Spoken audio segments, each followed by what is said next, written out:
to Harry Makes Up. I'm here today with Andrea from Dreaming of Chanel. Thank you so much for being in my video.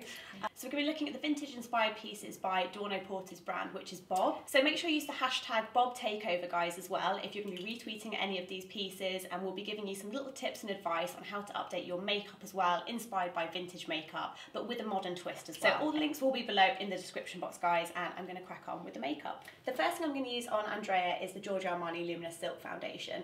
I think if you're kind of going to take inspiration from the vintage looks, you still want that lovely flawless skin, but rather than going for a super matte base, go for something a little bit more glowy, a bit more sheen in the skin. What's your kind of go-to base, Andrea? I'm not very good at makeup, let's say. That's why I have a makeup artist. So, yeah.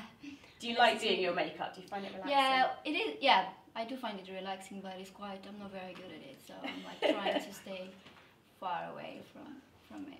I mean, I love makeup, but yeah, I'm not very good at it. I mean, everyone is good at something. Yes, that's it.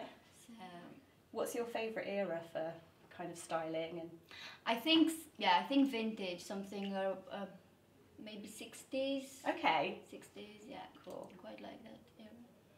So we're going to do a bit more of an eye on Andrea as well today. We were talking about kind of what our makeup go-to looks are. We're both saying eyes is always a good one, because I think if you kind of look at people like Edie Sedgwick and those kind of amazing 60s icons, you can just take little elements of those makeups and make it just that little bit more modern and a little bit more wearable.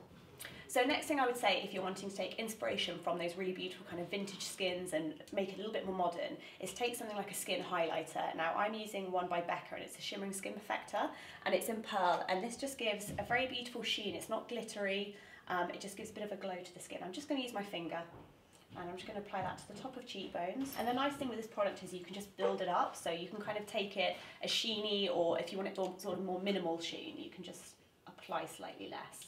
But I just think that gives a much more kind of modern finish to the skin. So keeping with that kind of 60s feel that we were talking about, but making it a little bit more modern, I'm going to use a bit of Becca. This is, all mine is squished into my palettes to make my kit smaller, but I'm going to use a bit of Becca Rosebud Cream Blusher, because I think if you're going to keep the skin sheeny, again, 60s and 50s was quite matte, quite heavy, or it was kind of nothing at all and just naked skin, especially more sort of the 60s. But I'm just going to give the skin that little bit more of a sheeny feel. So Andrea, what's your favourite piece from the vintage collection? Because I know there's like a vintage section and more of like a newer section as well. Yeah, so I absolutely love, from the vintage section, I absolutely love the green long line dress. I saw that earlier, it's beautiful. That's really, really nice. Comes with some really, really nice like velvet buttons. It's really adorable. And from Bob's contemporary collection, I absolutely love the A-line skirt with some really nice prints. I think it's like some envelopes. Beautiful. It's really, really beautiful. So I'm just using this base by Mercier. It's like an eye base, and it's got a bit sort of like a pinky fleshy tone, but with a bit of kind of sheen in, so it works with that nice modern skin. And I think what we're going to add, we're going to just open for me a second, Andrea. I think we're going to have to add you a Harry flick. Close your eyes for me. So I think when you look at kind of 60s and 50s flicks as well, they were quite different shapes. The 60s one was definitely a lot thicker, and obviously there was a lot more use of kind of heavy eyelashes. With 50s it was a lot more prim and proper and a bit more perfect. So you can just see that gives a little bit more interest to the eyes, but it keeps it quite nude and modern, and it's a nice background as well to kind of add your flick on top. So I'm going to use, I think again, to keep it more modern, rather than using kind of like a black heavy flick, I'm going to go for a really, really deep dark brown. And again, just brings it more bang up to date. This is the Estee Lauder Stay, I think it's called Stay Coffee, and it's their double wear eyeliner. I really love gel liners because I just think they stay in place really, really well. And I'm going to use a MAC 266 brush, which has got a little bit of an angle on, which does make it easier to create a flick. And just sort of see how much room you've got. And as soon as you've just done your initial mark, you can then kind of join it up. So I've literally just done a tiny flick, and then I'm just going to put it across, so from the inner corner. If you've got really small eyes, just go from halfway rather than all the way across. So how do you like to incorporate vintage into your wardrobe, Andrea?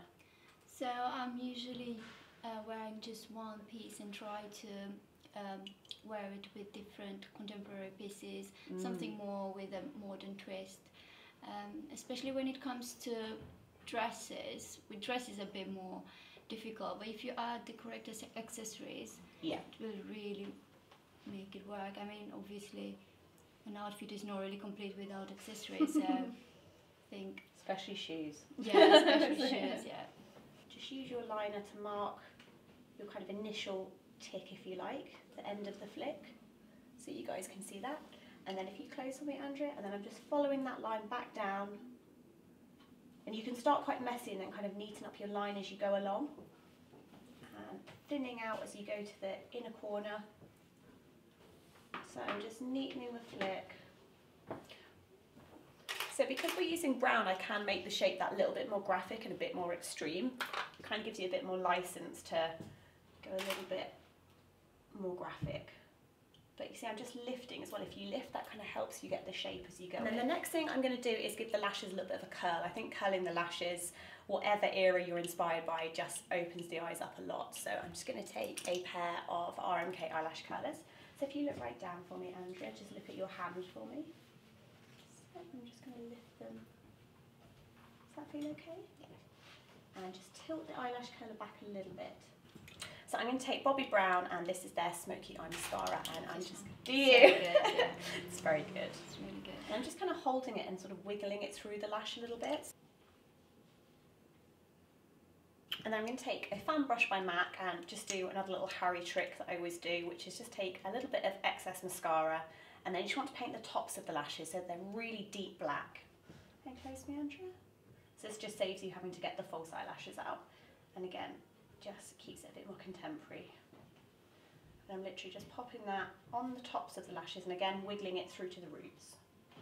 Okay, so our eye's pretty much done. Again, to keep it contemporary, I'm not going to put any mascara on the bottom. I just want to leave it top heavy lash with that nice graphic liner. So next under the eyes, I'm going to use a bit of Nars Radiant Creamy Concealer. This is such a go-to for me. I love this concealer. And if you just look up for me, honey, so I'm going to pop a little bit of that under the eyes, just a couple of dots. Again, I think modern makeup, less is more. And we've got so much focus on the top of the eye that I just want to keep everything else really clean. And I'm just buffing that in with a Real Techniques setting brush. So your blog Dreaming of Chanel, how long ago did you start that? So I've started Dreaming of Chanel 3 years ago. The main focus of my blog is fashion. We're trying to push more beauty and lifestyle. So if you want to hear and obviously read more about my blog, just go on dreamingofchanel.com or follow me on my social media platforms as well. Dreaming of Chanel, really easy and catchy name. So for powder, I'm going to use a bit of the Nars. This is their Radiant Press one, which is a really nice, it's got a slight glow in it, but again, it's not shimmery, it's not glittery, it just keeps with that nice kind of sheeny skin. So I'm going to use a Art Shop brush with that, which is just a nice sable brush, and it's very soft. And just kind of the centre of the forehead, a little bit around the nose, a little bit on the chin, and again, just sort of on the inside of the face. But nothing kind of taking away from this really nice glow we've created on the outside. And then we're going to give the brows a groom before we do the lips. So I'm just going to take a brow grooming tool.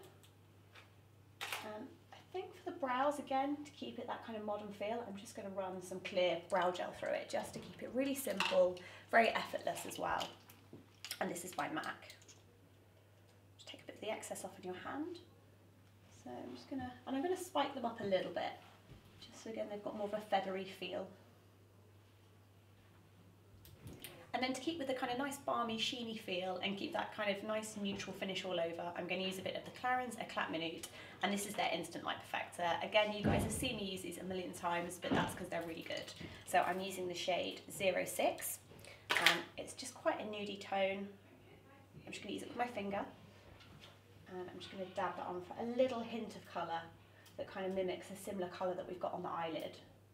So it's a little bit tonal, but it's not too matchy-matchy. And then just to finish, finishing touch, a tiny bit of lip liner just to shape. And I'm going to use Subculture by MAC, which is a very nice soft nude. Not too pink, not too beige. And if you smile with your lips closed for me, that's it. And I'm literally just going to add the tiniest bit of volume to Andrea's lips, ever so softly, but I'm just working it into kind of the lip balm. That just gives the lips a little bit more volume, but it's still natural looking. So that's the finished look, guys. Thank you so much, Andrea, for modelling for Harry Makes It Up. It's been really, really fun. I'm going to put everyone's links below in the description box. Definitely check out Andrea's blog as well, Dreaming of Chanel, where you'll be doing like a really beautiful post, won't you? And the takeover for Bob as well. So she'll have all the info for that as well, and you can definitely find out some really good tips on how to style vintage in your wardrobe as well. So thanks so much for watching, guys. I'll see you soon for more videos. Take care, bye.